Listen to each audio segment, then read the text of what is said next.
Create করছি, systematic ওয়েতে ইনভেস্টমেন্টটা হচ্ছে, সেখানে আমাদের আর ভাবতে হচ্ছে না বা আমাদের আর হেডেক বেশি নিতে হচ্ছে না।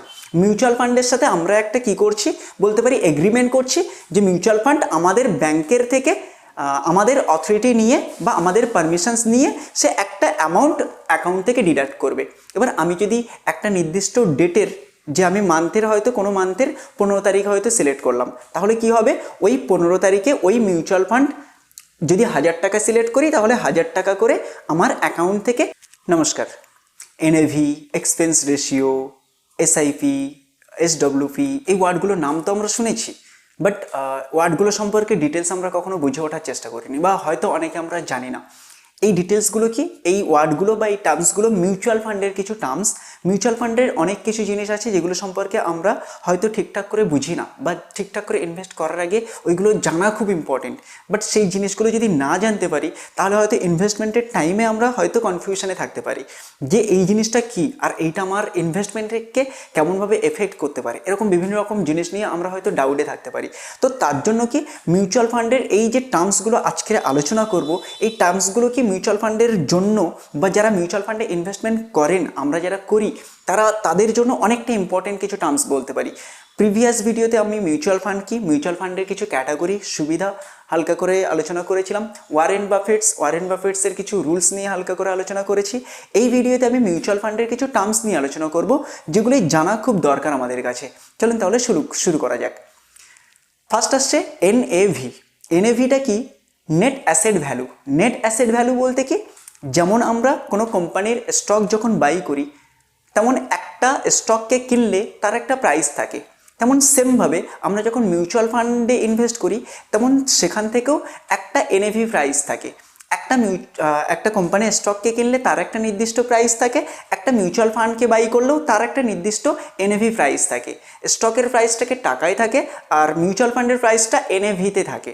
এবার এনএভিটা কীরকম বলতে পারি, এনএভি ক্যালকুলেট কীরকমভাবে হয়, লাইক আসছে কি, এনএভি সমান total number of asset minus total liabilities ওই মিউচুয়াল ফান্ডের, divided by total outstanding unit.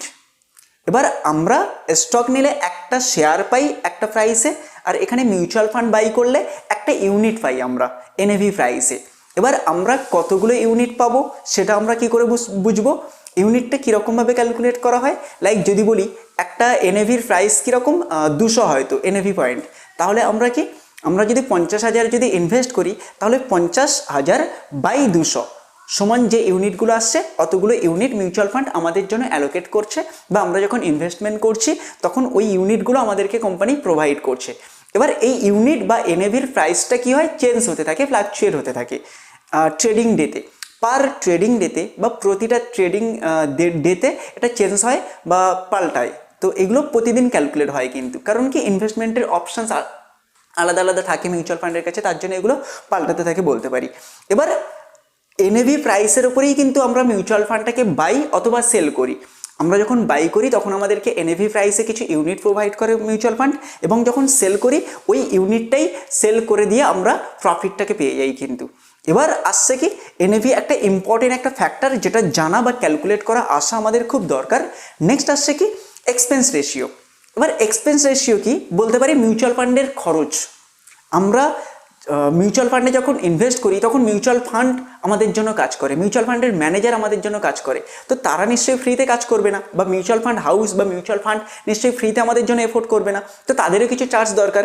তো সেই চার্জটা ওরা এক্সপেন্স রেশিওর মাধ্যমে আমাদের কাছ থেকে কালেক্ট করে, বা রিটেল ইনভেস্টরদের কাছ থেকে হোক বা আমাদের ইনভেস্টরদের কাছ থেকে ওরা এক্সপেন্স রেশিওর মাধ্যমে কালেক্ট করে। এবার এক্সপেন্স রেশিওটা আমি কীভাবে ভাবতে পারি, যে মিউচুয়াল ফান্ডকে আমি তার কাজের জন্য তাকে কিছু কমিশনস দিচ্ছি, এটা হচ্ছে এক্সপেন্স রেশিও। এবার বলা হয় কি, যে মিউচুয়াল ফান্ডের এক্সপেন্স রেশিওটা, যে মিউচুয়াল ফান্ডের এক্সপেন্স রেশিও একটু কম হবে সেটা একটু বেটার আমরা ভাবতে পারি, কারণ আমরা কি একটা টাকা যত কম টাকা নেবে সেটাই আমাদের ভালো, কারণ over O period of time মানে লং টাইমের জন্য ওরা যদি কম টাকা আমাদের কাছ থেকে চার্জ করে তো একদিক থেকে সেটা আমাদের কাছে অনেকটা ভালো, আমাদের ক্যাপিটালটা অনেকটা প্রোটেক্ট থাকে বলতে পারি। নেক্সট আসছে কি, এক্সপেন্স আপনার এক্সিট লোড।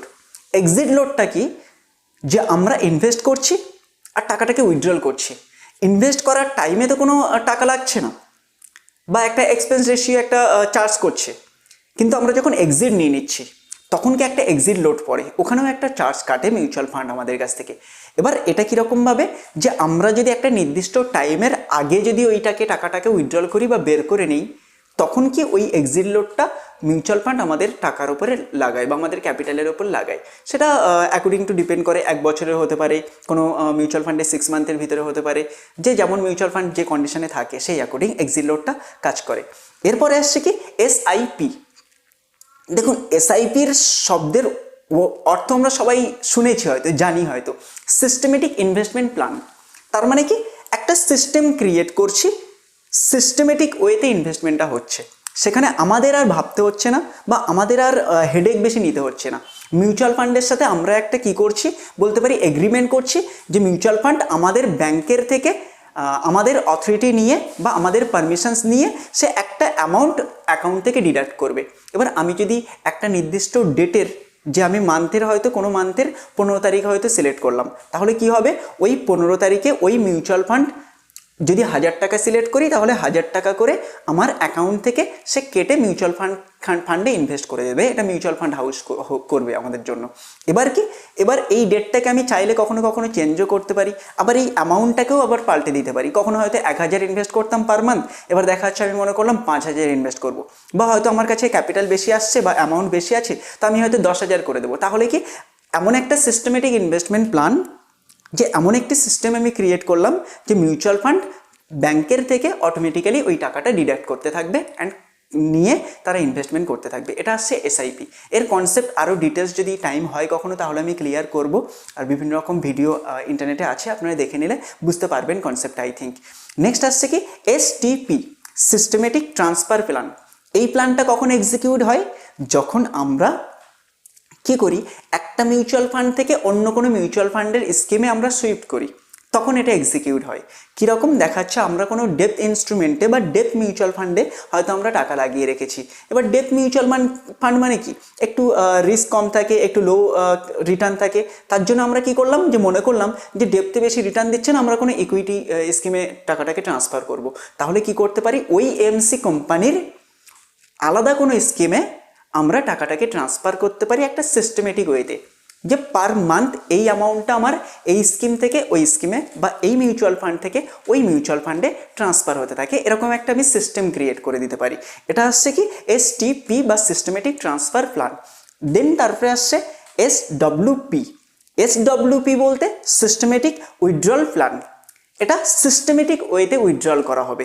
এবার আমরা যখন ইনভেস্টমেন্ট করছি, তারপরে যখন টাইম পরে আমাদের রিটার্ন কমপ্লিট হয়ে গেল, তারপরে হচ্ছে না যে আমরা একসাথে যদি অ্যামাউন্টটা তুলে নেই, তাহলে তারপরে আর কিন্তু ওই রিটার্নটা আর পাবো না।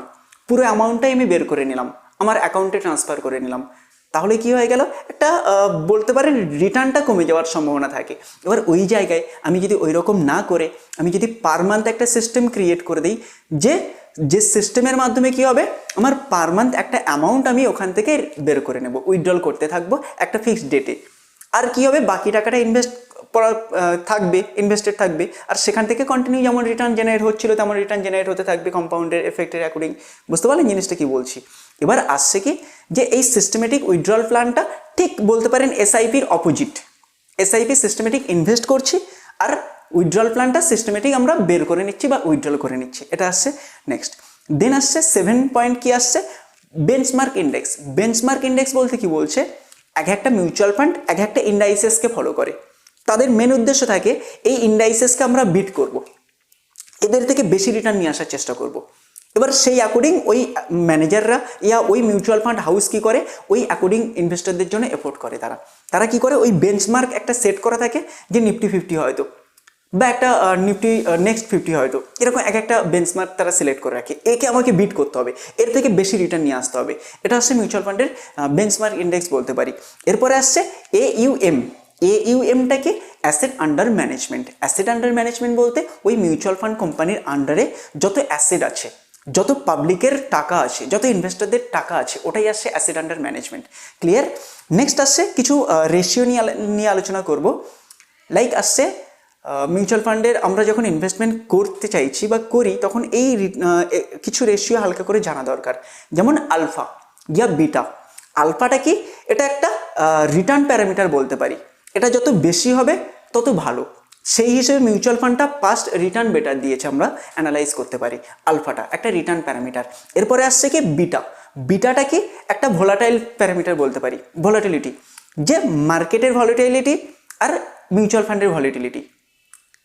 ভলিটিলিটিটা কি, যে যে মিউচুয়াল ফান্ডের ভলিটিলিটি যত হাই হবে সে মিউচুয়াল ফান্ড তত রিস্কি হবে, আর ভলিটিলিটি যদি একটু কম হয় তাহলে একটু লো রিস্কি হতে পারে। এই রিস্কটা মেজার করার জন্য বিটাটাকে মেজার করা হয় বলতে পারি। নেক্সট আসছে কি P and PB ratio, price to earning and price to booking ratio. এবার এই রেশিও দুটো কি ভ্যালু ওরিয়েন্টেড রেশিও বলতে পারি বা ভ্যালু রেশিও বলতে পারি, ভ্যালুয়েশনস রেশিও। কীরকম, যে আমরা পিইটা যখন হাই থাকছে তখন কি ওই মিউচুয়াল ফান্ডটা এমন এমন কোম্পানিতে বা এমন এমন ইকুইটি সেক্টরে ইনভেস্ট করছে যেখান থেকে হাই রিটার্ন আসার সম্ভাবনা থাকে, ইয়া গ্রোথ দিতে পারে বেশি। এবার পিই যদি কম থাকে এটা মেজার করে। এবার পিই যদি কম থাকে তাহলে কি ওটা ভ্যালুয়েশনস বলতে পারি, যে ভ্যালু স্টকে লাগাচ্ছে মিউচুয়াল ফান্ডটা, লং টাইমের জন্য ইনভেস্টমেন্ট করছে। এটা দুটো এই কনসেপ্টে মেজার করে এটা। এবার এইগুলো কীরকম, যে যত ইকুইটি বা যত কোম্পানিগুলোতে তারা ইনভেস্ট করছে সেই সবগুলোর এভারেজ বলতে পারি। ক্লিয়ার? একটা ফিক্সড নয় যে মিউচুয়াল ফান্ডের, ওগুলো চেঞ্জ হতে থাকে। পিইটাও কোম্পানির অ্যাকর্ডিং বা ওই ইনভেস্টমেন্ট ইনস্ট্রুমেন্টের অ্যাকর্ডিং পিই রেশিও বা পিবি রেশিওগুলো হালকা হালকা চেঞ্জ হতে থাকে। আরও বাকি ডিটেলস বিভিন্ন রকম টার্মস আছে, সব কিছু নিয়ে তো একটা ভিডিওতে আলোচনা করা যায় না। তো জিনিসগুলো আপনারা কোনো না কোনো অ্যাপ্লিকেশনসে বা মিউচুয়াল ফান্ডের আন্ডারে গিয়ে আপনারা এই জিনিসগুলো চেক করতে থাকবেন, দেখতে থাকবেন। আর কোনো কিছু কনফিউশনস বা ডাউট থাকলে ভিডিওর নিচে কমেন্ট করে জানাবেন, আর ভালো লাগবে। So thank you. ভিডিও ভালো লাগলে সাপোর্ট করবেন। Thank you so much.